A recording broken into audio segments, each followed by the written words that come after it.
안녕하세요. 오늘은 17과 속회공과 읽어보도록 하겠습니다. 오늘의 말씀은 에스라 7장 1절에서 28절 말씀까지입니다. 읽어보겠습니다. 이 일 후에 바사왕 아닥사스다가 왕 위에 있을 때에 에스라라 하는 자가 있으니라. 그는 스라야의 아들이요 이사랴의 손자요 힐기야의 증손이요 살룸의 현손이요 사독의 5대손이요 아히두베의 6대손이요 아마랴의 7대손이요 아사랴의 8대손이요 무라요의 9대손이요 스라히야의 10대손이요 우시엘의 10대 1손이요 붓기의 10대 2손이요 아비수아의 13대손이요 비느아스의 14대손이요 엘르아살의 15대손이요 대제사장 아론의 16대손이라. 이에 에스라가 바벨론에서 올라왔으니 그는 이스라엘의 하나님 여호와께서 주신 모세의 율법에 익숙한 학자로서 그의 하나님 여호와의 도우심을 입음으로 왕에게 구하는 것은 다 받는 자이더니 아닥사스다 왕 제7년에 이스라엘 자손과 제사장들과 레위 사람들과 노래하는 자들과 문지기들과 느디님 사람들 중에 몇 사람이 예루살렘으로 올라올 때에 이 에스라가 올라왔으니 왕의 제7년 5째 달이라. 첫째 달 초하루에 바벨론에서 길을 떠났고 하나님의 선한 손에 도우심을 입어 5째 달 초하루에 예루살렘에 이르니라. 에스라가 여호와의 율법을 연구하여 준행하며 율례와 규례를 이스라엘에게 가르치기로 결심하였더라. 여호와의 계명의 말씀과 이스라엘에게 주신 율례 학자요 학자 겸 제사장인 에스라에게 아닥사스 왕이 내린 조서의 초보는 아래와 같으니라. 모든 왕의 왕 아닥사스다는 하늘의 하나님의 율법에 완전한 학자 겸 제사장 에스라에게 조서를 내리노니 우리나라에 있는 이스라엘 백성과 그들 제사장들과 레위 사람들 중에 예루살렘으로 올라갈 뜻이 있는 자는 누구든지 너와 함께 갈지어다. 너는 내 손에 있는 내 하나님의 율법을 따라 유다와 예루살렘의 형편을 살피기 위하여 왕과 7 자문관의 보냄을 받았으니 왕과 자문관들이 예루살렘에 거하시는 이스라엘 하나님께 성심으로 드리는 은금을 가져가고 또 내가 바벨론 온 도에서 얻을 모든 은금과 및 백성과 제사장들이 예루살렘에 있는 그들의 하나님의 성전을 위하여 기쁘게 드릴 예물을 가져다가 그들의 돈으로 숫송아지와 순양과 어린 양과 그 소재와 그 전제의 물품을 신속히 사서 예루살렘 내 하나님의 성전 제단 위에 드리고 그 나머지 은금은 너와 너의 형제가 좋게 여기는 일에 너희 하나님의 뜻을 따라 쓸지며 내 하나님의 성전에서 섬기는 일을 위하여 내게 준 그릇은 예루살렘 하나님 앞에 드리고 그 외에도 내 하나님의 성전에 쓰일 것이 있어서 내가 드리고자 하거든 무엇이든지 궁중 창고에서 내다가 드릴지니라. 나 곧 아닥사스다 왕이 유브라데 강 건너편 모든 창고지기에게 조서를 내리기를 하늘의 하나님 율법학자 겸 제사장 에스라가 무릇 너희에게 구하는 것을 신속히 시행하되 은은 100달란트까지 밀은 100고르까지 포도주는 100밭까지 기름도 100밭까지 소금은 정량 없이 하라. 무릇 하늘의 하나님의 전을 위하여 하늘의 하나님이 명령하신 것은 삼가 행하라. 어찌하여 진노가 왕과 왕자의 나라에 임하게 하랴. 내가 너희에게 이르노니 제사장들이나 레위 사람들이나 노래하는 자들이나 문지기들이나 느디님 사람들이나 혹 하나님의 성전에서 일하는 자들에게 조공과 관세와 동행세를 받는 것이 옳지 않느니라 하였노라.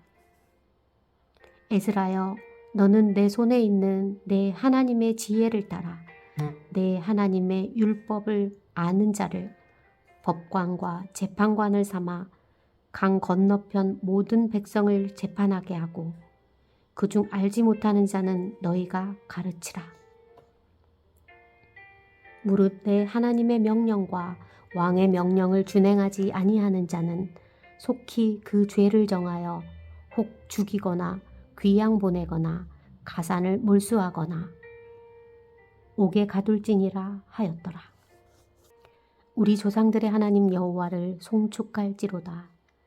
그가 왕의 마음에 예루살렘 여호와의 성전을 아름답게 할 뜻을 두시고 또 나로 왕과 그의 보좌관들 앞과 왕의 권세 있는 모든 방백의 앞에서 은혜를 얻게 하셨도다. 내 하나님 여호와의 손이 내 위에 있으므로 내가 힘을 얻어 이 이스라엘 중에 우두머리를 모아 나와 함께 올라오게 하였노라. 아멘. 아멘입니다. 암송할 말씀 읽어보겠습니다. 에스라가 여호와의 율법을 연구하여 준행하며 율례와 규례를 이스라엘에게 가르치기로 결심하였더라. 아멘. 10절 말씀이고요. 말씀 나누기 읽어볼게요. 이스라엘 백성들은 하나님의 도우심과 수룹바벨의 지도 아래 성전을 재건했습니다. 하지만 그들은 하나님의 계명과 율법에 무지했습니다. 이때 하나님이 보내신 사람이 에스라입니다. 하나님께서 그를 보살피셨기에 바사왕은 에스라의 요청을 다 들어주었습니다. 에스라는 하나님의 선한 도우심으로 예루살렘에 무사히 귀환하여 사명을 감당했습니다. 예루살렘에 돌아온 에스라에게 주어진 사명은 무엇입니까? 첫째, 하나님의 말씀을 연구하여 가르치는 일입니다. 성전 재건을 완성한 이스라엘 백성들은 하나님께 다시 예배를 드리기 시작했습니다. 그러나 에스라가 본 그들의 모습은 하나님의 말씀과 멀어져 있었습니다. 말씀을 잘 알지 못해 하나님의 뜻대로 살지 못했습니다. 모세의 계시의 완전한 제사장이자 율법에 통달한 학자였던 에스라는 새로운 환경에서 놓인 이스라엘을 위해 우선 하나님의 말씀을 가르치기로 결심했습니다. 하나님을 믿고 따르는 사람은 삶의 근본이 되는 하나님의 말씀과 떨어져 살 수 없습니다. 말씀 안에 머무를 때 하나님의 뜻을 따를 수 있습니다. 따라서 성도는 말씀을 배우는 일과 깨우치는 바를 실천하는 일에 애써야 합니다. 나아가 가르치는 일에도 열심을 내야 합니다. 우리에게는 하나님과 동떨어져 사는 사람들에게 말씀을 가르치고 전해야 할 사명이 있습니다. 둘째, 하나님의 말씀을 지키게 하는 일입니다. 아닥사스다 왕은 조서를 내려 하나님을 섬기고자 예루살렘으로 돌아가기 원하는 사람들을 에스라와 함께 귀환하도록 했습니다. 왕은 에스라에게 하나님께 바칠 예물과 성전에서 필요한 물건들을 원하는 만큼 가져가도록 했습니다. 왕이 이런 내용의 조서를 내린 것은 하나님이 그의 마음을 감동시키셨기 때문입니다. 에스라는 성전 예배를 위해 제사장들과 레위인들과 노래하는 사람들과 일꾼들을 함께 데리고 갔습니다. 예루살렘에 도착한 에스라는 무엇보다 율법 교육에 힘을 쏟았습니다. 백성들에게 율법을 설명해 주면서 하나님의 말씀을 지켜 행할 것을 강권했습니다. 에스라가 강조했듯이 하나님의 피조물인 우리는 주의 말씀과 뜻을 바로 알고 지켜 행할 때 하나님의 백성으로 온전하게 살 수 있습니다. 셋째, 하나님을 송축하게 하는 일입니다. 바사왕 아닥사스다는 에스라가 예루살렘에 돌아가 사명을 감당하도록 적극 도왔습니다. 이는 하나님께서 왕을 사용하셨기에 가능한 일입니다. 하나님은 이방 왕의 마음뿐 아니라 모든 환경과 상황을 움직이시는 분입니다. 에스라는 이스라엘 백성을 향해 아닥사스다 왕에게 도울 마음을 품게 하신 하나님을 송축하게 했습니다. 왕과 보좌관들과 권세 있는 고관들을 움직여 성전을 아름답게 하신 하나님의 은혜를 찬양했습니다. 여호와의 손의 도우심으로 에스라는 1800명의 백성과 함께 고국으로 돌아왔습니다. 여호와의 손은 자기 백성을 도우시며 은총을 베풀어 주시는 주님의 힘과 능력을 의미합니다. 우리는 하나님의 선한 손이 내게 임하도록 구원해 주시는 그 이름을 높이고 찬양해야 합니다. 예루살렘으로 돌아온 에스라는 가장 먼저 말씀 가르치기에 힘을 쏟았습니다.